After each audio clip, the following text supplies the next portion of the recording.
প্রতারক আতিয়ার দর্জি, বয়স 44, সরকারের বিভিন্ন উচ্চপদস্থ ব্যক্তিবর্গের পরিচয় ব্যবহার করে প্রতারণা করে আসছে। সে হোয়াটসঅ্যাপে অ্যাকাউন্ট খোলার মাধ্যমে সরকারের উচ্চপদস্থ কর্মকর্তা এবং সাধারণ মানুষের সাথে যোগাযোগ স্থাপন করে প্রতারণামূলক কর্মকাণ্ড চালিয়ে আসছিল।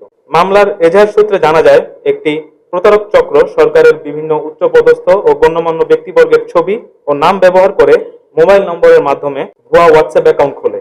এরপর বিভিন্ন সরকারি কর্মকর্তা, সংশ্লিষ্ট ব্যক্তিবর্গ ও সাধারণ মানুষের সঙ্গে যোগাযোগ করে নিজেদের সরকারের উচ্চপদস্থ ব্যক্তি হিসাবে পরিচয় প্রদান করে বিভিন্ন তদবির ও অনৈতিক কর্মকাণ্ড পরিচালনার চেষ্টা করে।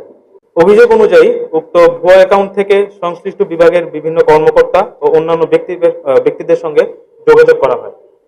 পরবর্তীতে বিষয়টি সংশ্লিষ্ট কর্তৃপক্ষের দৃষ্টিগোচর হলে নিশ্চিত হওয়া যায় যে উক্ত মোবাইল নম্বর ও হোয়াটসঅ্যাপ অ্যাকাউন্টের সঙ্গে সরকারের উচ্চপদস্থ ব্যক্তিবর্গের কোনো সম্পৃক্ততা নেই এবং তারা এই বিষয়ে অবগত নন।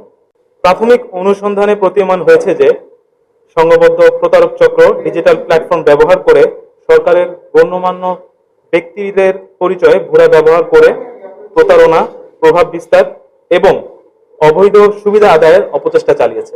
এ ঘটনায় আইনগত ব্যবস্থার লক্ষ্যে ঢাকার শাহবাগ থানায় একটি মামলা রুজু করা হয়েছে।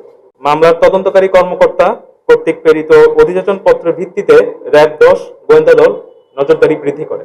ফরিদপুর ক্যাম্পের একটি চৌকস আভিযানিক দল নজরদারি বৃদ্ধি ও তথ্য প্রযুক্তির সহায়তায় ফরিদপুর জেলার ভাঙ্গা থানাধীন আজিমনগর এলাকা থেকে অভিযান পরিচালনা করে অদ্য 18 জুলাই রাত 12:50 ঘটিকায় প্রতারণার অভিযোগের সাথে জড়িত আসামি আতিয়ার দর্জি তাকে গ্রেফতার করতে সক্ষম হয়। এ সময় তার নিকট হতে প্রতারণার কাজে ব্যবহৃত 7টি মোবাইল ফোন, বিভিন্ন ব্যাংকের 5টি এটিএম কার্ড, নগদ অর্থ এবং একটি ব্যক্তিগত মাইক্রোবাস উদ্ধার করা হয়।